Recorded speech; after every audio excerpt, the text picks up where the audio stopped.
Hello guys, welcome to my channel Priya डिलेट and जी के क्लासेस। आज मैं आपको पढ़ाऊंगी चंद्रगुप्त मौर्य के बारे में, बताऊंगी कि इनका शासनकाल कब से कब तक रहा और इन्होंने अपने शासनकाल में क्या किया। तो चलिए शुरू करते हैं। तो सबसे पहले अगर क्वेश्चन में आ जाए कि मौर्य वंश के संस्थापक कौन है, तो आपको चंद्रगुप्त मौर्य डालना है आंसर में। और ये इन्होंने जो नंद वंश के घनानंद अंतिम शासक थे, उनकी हत्या कर इन्होंने मगध में मौर्य साम्राज्य की स्थापना की थी। और इन्होंने घनानंद को, यानी कि नंद वंश का अंतिम राजा था घनानंद, उसकी मृत्यु इन्होंने कौटल्य के साथ मिलकर चंद्रगुप्त ने की थी। यानी कि कौटल्य की हेल्प से चंद्रगुप्त मौर्य ने घनानंद को मारा, उसके वंश को समाप्त कर दिया। फिर इन्होंने अपने वंश यानी कि मौर्य साम्राज्य की स्थापना की। इनकी माता का नाम मुरा था, जो एक शूद्र जाति से थी बौद्ध धर्म के अकॉर्डिंग। और विलियम जोन्स ने चंद्रगुप्त मौर्य को सेंड्रोकोटस कहा। अगर क्वेश्चन आ जाए कि किसने चंद्रगुप्त मौर्य को सेंड्रोकोटस कहा, तो आप विलियम जोन्स लगा देना। या क्वेश्चन ये भी आ सकता है कि विलियम जोन्स ने चंद्रगुप्त मौर्य को क्या कहकर बुलाया है, तो सेंड्रोकोटस। और स्ट्रैबो, जो कि एक राइटर है, इन्होंने भी चंद्रगुप्त मौर्य को पालिव्रोथम कह के पुकारा।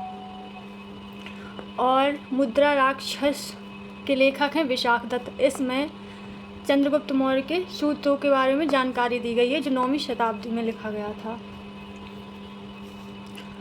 क्वेश्चन आ जाए कि प्रथम अखिल भारतीय साम्राज्य की स्थापना किसने, कब और क्यों की, तो प्रथम अखिल भारतीय साम्राज्य की स्थापना व्यापक विजय की खुशी में चंद्रगुप्त मौर्य ने की थी। और एक जस्टिन, जो भी यूनानी लेखक हैं, इनके अनुसार 6 लाख, लगभग 6 लाख फौज बना ली थी चंद्रगुप्त मौर्य ने, तभी वो संपूर्ण भारत पर विजय कर पाया था। और जब पश्चिमी भारत के लोग अपने गुलाम थे सेल्यूकस निकेटर के, तो चंद्रगुप्त मौर्य ने एक समझौता किया था कि तुम मेरे पश्चिमी भारत को लोगों को छोड़ दो, मैं तुम्हें बदले में 500 हाथी और बलूचिस्तान और पूर्वी अफगानिस्तान और सिंध पश्चिम क्षेत्र दूंगा। तो ये समझौते पर उन्होंने भारत के पश्चिमी लोगों को छोड़ दिया था, और चंद्रगुप्त मौर्य ने 500 हाथी, बलूचिस्तान, पूर्वी अफगानिस्तान और सिंध क्षेत्र बदले में दिया था। किसको, तो सेंड्रोकोटस को। ठीक है, तो ये हेलना है, सॉरी ये मिट गया है, मैं इसको दोबारा बनाती हूँ।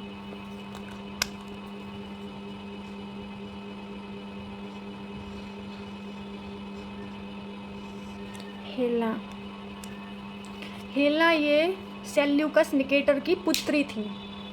तो ये समझौता हुआ, तो इन्होंने इनके लोगों को छोड़ दिया। पर सेल्यू निकेटर ने एक शर्त रखी थी कि मैं तुम्हारे लोगों को जब ही छोड़ूंगा जब तुम मेरी पुत्री से विवाह करोगे। चंद्रगुप्त मौर्य ने कहा था ठीक है, तुम मेरे लोगों को छोड़ दो, मैं विवाह कर लूँगा। तो ये सेल्यूकस निकेटर की पुत्री है। किसकी, सेल्यूकस निकेटर की पुत्री। और एक चीज़ और, ये हेलेना का एक नाम और है कार्नेलिया। कार्नेलिया भी अगर ऑप्शन में आ जाए तो आप मार सकते हैं।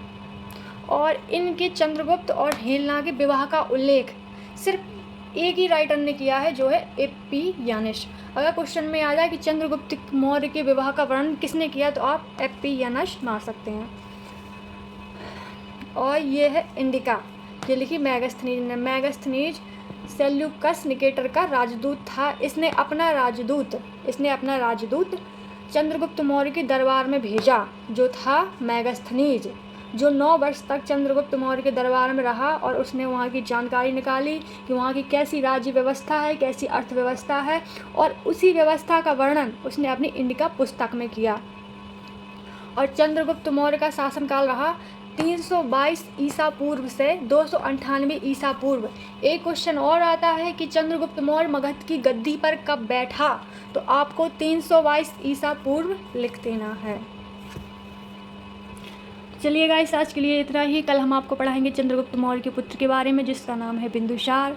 उम्मीद करती हूँ आपको मेरी ये वीडियो पसंद आएगी, तो प्लीज़ लाइक और सब्सक्राइब